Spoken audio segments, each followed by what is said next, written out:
자, 6월 1일 우리가 견저지 투쟁을 해보고 느낀 점이 있습니다. 자, 우리 한국의 보수가 작년 8월 15일 날 내가 함정이 있다, 함정을 조심해야 된다고 누누이 말했음에도 불구하고 그냥 무대뽀로 집회를 하다가 8월 15일 날 집회 참가자, 주최자들이 저는 이 코로나 검사를 당하고 그다음 추적당하고 또 일부는 양성으로 격리되고 또 더 나아가서 일부는 구속되고 그러면서 완전히 그냥 박살이 났습니다. 뻔히 함정을 파놓고 코로나 3차 대확산이 이미 시작되었는데 그 책임을 이 8.15 집회측에 덮어씌우고 나중에 노영민이는 살인자라고까지 말을 했습니다. 그리고 그때 두들겨 잡아서 한동안에 이 보수 세력이 거의 씨가 마르는 지경이 됐고 6월 1일까지도 이 보수가 제대로 겁이 나서 집회를 하려고 하지를 못했습니다.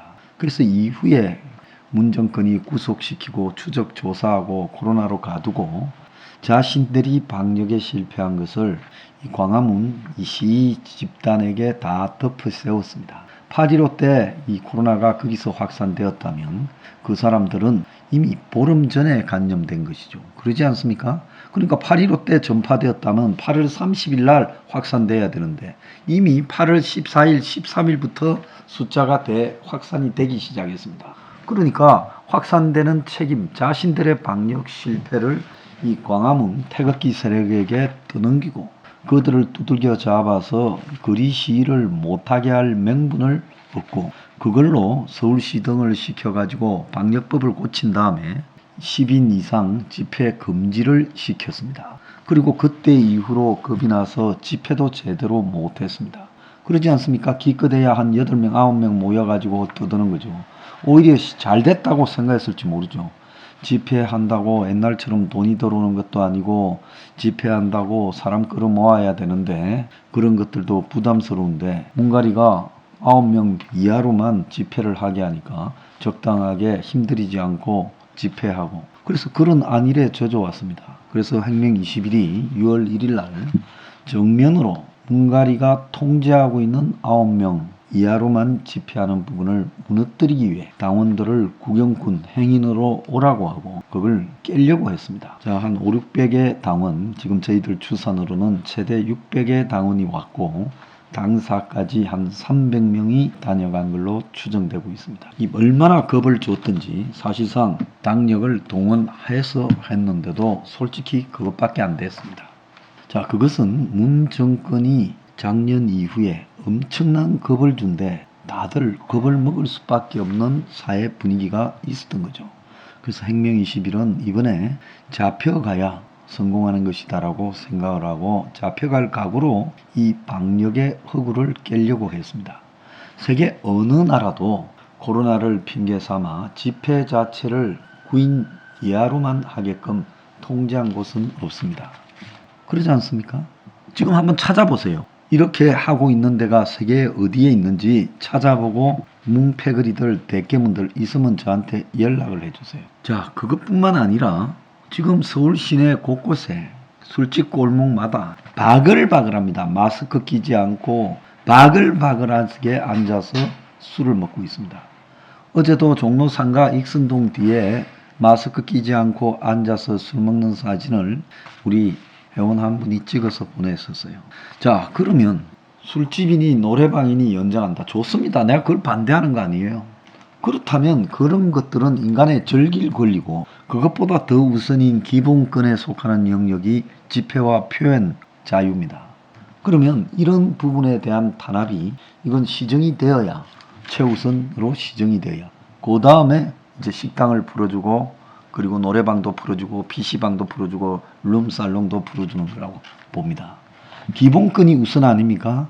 그런데 오세훈은 그걸 풀겠다고 하면서 이 집회 자유 부분에 대해서 서울시 명의로 9인 이하만 집회할 수 있다라는 부분에 대해서 아무런 말을 하지 않고 있습니다. 그래서 제가 지금 느끼는 부분은 많은 사람들도 그렇게 느꼈겠지만 오세훈이 시장이 되어서 김어준을 처리하지 않고 교통방송에 그대로 두고 있다. 이건 교통방송에 대해서 그리고 서울 시민에 대해서 보수 성향을 가진 국민에 대해서 오세훈이 죄를 짓고 있는 부분입니다. 우리는 국민의 세금으로 서울 시민의 세금으로 더 이상 오세훈이가 저짓을 하는 것을 보고 있기가 역겹습니다. 그것 처리하라고 뽑아줬습니다. 저는 오세훈이 개인적으로 약점이 많은 인간임에도 알았지만 안철수하고의 단일화 또 서울시장 후보 이럴 때 오세훈을 차선으로 지지해 달라고 당원들에게 말씀드렸습니다.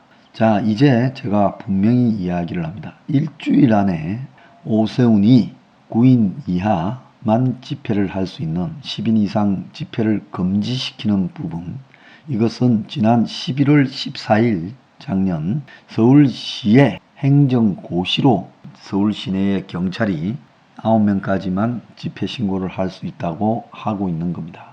제가 말씀드렸죠. 헌법 21조 1항에는 국민들 누구나 기본 권리로서 집회와 의사표현의 자유를 가지고 있다라고 명시되어 있습니다. 그런데 감염병법을 이자들이 2년 동안에 5번을 바꿔서 그 감염병법에 지자체장의 이름으로 모임, 집회, 행사 등을 제한할 수 있다라고 규정해놓고 그 행동들은 지자체장이 정하대로 했고, 박은순 자살 이후에 서울시가 당시 권한대행 부시장 이름으로 이 행정고시를 발령했습니다. 그리고 그때 이후부터 집회를 사실상 못하고 있죠. 9명 하는 게 집회입니까?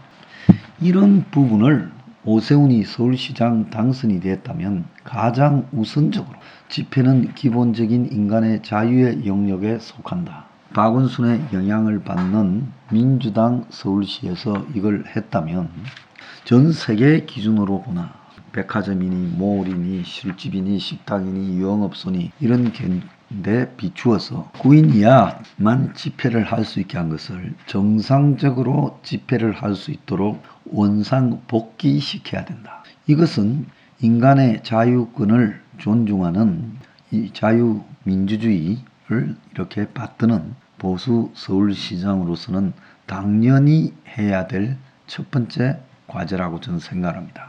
만약 이 부분에서 집회의 자유를 제한한 것과 코로나와의 상관관계에 대해서 의문이 있다면 적극적으로 토론회 전문가를 동원해서 토론을 하고, 현행 지금 집회를 금지시키고 있는 전임 서울시에서 했던 행정고시가 잘못된 거다. 일단 풀어놓고 그 부분에 대해서 추후에 명백한 위험이 있다면 그때 이 집회가 코로나에 미치는 영향에 대해서 다시 논의하겠다. 그런데 세계 어느 한국 이상의 자유민주주의를 누리는 국가에서 이런 집회 제한을 하지 않고 있다. 그렇기 때문에 이것은 명백하게 이 코로나 전파에 대한 증거가 나올 때까지는 이 제한을 풀어버리겠다. 이렇게 해야 된다고 봅니다.